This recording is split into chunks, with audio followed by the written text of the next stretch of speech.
Hello everyone, কেমন আছো তোমরা সবাই? আশা করছি তোমরা সবাই ভালো আছো আর তোমাদের ভালোবাসায় আমিও ভালো আছি। আর ভালো তো থাকতেই হবে, ভূমিরানির বার্থডে বলে কথা, কত কি গোছাতে হবে তাই না বলো? এদিকে দেখো বৌদি আমাদের তিনজনকে ভাত দিয়ে দিয়েছে, ভাতও খাওয়া শেষ। আর আমার দুই বৌদির দেখো গোপনীয় সব কথাবার্তা চালু। ওরা তো গোপনীয় কথা বলতেই থাকে, বউরা যেখানে সেখানে তো গোপন কথা হবেই বলো। আচ্ছা চলো তোমাদের সাথে একটা ভালো দারুণ একটা মজাদার জিনিস শেয়ার করি। সেটা হলো এই দেখো চানাচুর, আর এই চানাচুরটাকে দেখো খাবে কটা শালিক পাখি এসে। আমার মাসি রোজ এই শালিক পাখিদেরকে খাবার দিতে দিতে না এরা খুব পোষা টাইপের হয়ে গেছে, প্রায় সময় আছে।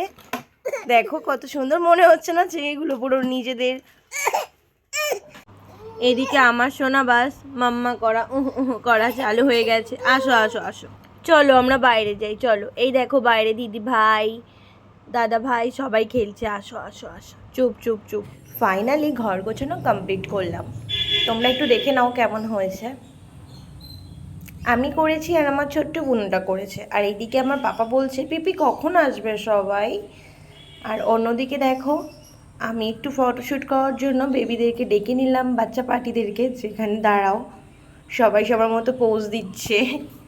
এদিকে আমি একটু বাড়ির সবাইকে নিয়ে নিলাম, কে কী করছে কি না, এটাই তো স্মৃতি বলো, আর কি থাকবে।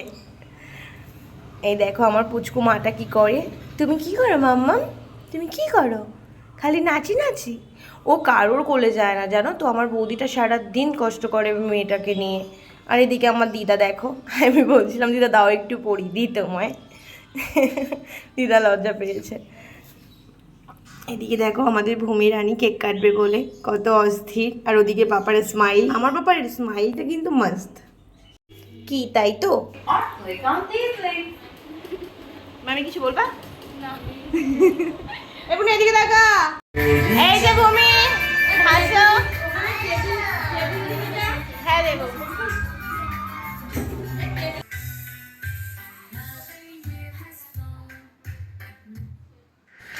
সবাই তো তাড়া দিচ্ছে যে তাড়াতাড়ি কর, অনেক রাত হয়ে যাচ্ছে, কেকটা কাট করতে হবে, তারপর সবাইকে আবার খাওয়া দাওয়া যে যার বাড়িতে যাবে। তার জন্য দেখো কেউ তো আসছিল না, সবার আগে আগে আমিই শুরু করলাম, কারণ আমি জানি আমি শুরু করলে বাদবাকি সবাই আমার পিছনে আছেই। এবার চলছে আশীর্বাদের পর্ব, কাকাই খাইয়ে দিচ্ছে কাকাই। এটা হচ্ছে আমার ভূমিরানীর ঠাম্মি, ঠাম্মি আশীর্বাদ করছে, যে যার মতো এখন আশীর্বাদ করে নেবে। তারপর কেক কাটার পালা। ওই দেখো আমার বেবিটা চলে এসছে, ও প্রদীপটাকে দেখে কেমন করছে দেখো।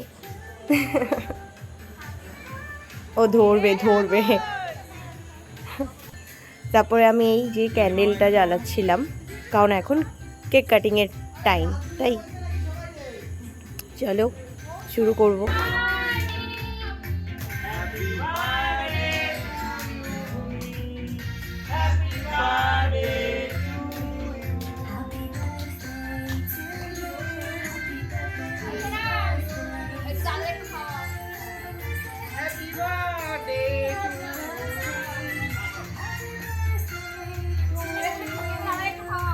ওখানে তো দেখলে সবাই কেক কাটিং পর্ব শেষ, আর এখানে একটু ফটো তুলবো বলে আমি আমার পাগলা আর পাগলার পাপাকে বলেছি একটু বসতে। কিন্তু দেখো আমার পাগলটা এত দুষ্টু দুষ্টু করে, ফটো তো আর তোলাই হলো না। তারপরে রাতও হয়ে যাচ্ছিল, সবাইকে খাবারও দেওয়ার বাকি ছিল। মাসি ওদিকে সবার জন্য খাবার রেডি করছিল, আর ভূমিরানী দেখো খেতেও বসে পড়েছে, ওরটা সবার ফার্স্টে গোছানো হয়েছে। তাই ভূমিকে আমি বলছিলাম মাম্মাম তুমি মাছের মাথাটা মুখে দিয়ে টেস্টি টেস্টি করো, ও না তাই করবে। ও আমার সব কথা শোনে, ছোট্ট বেবি।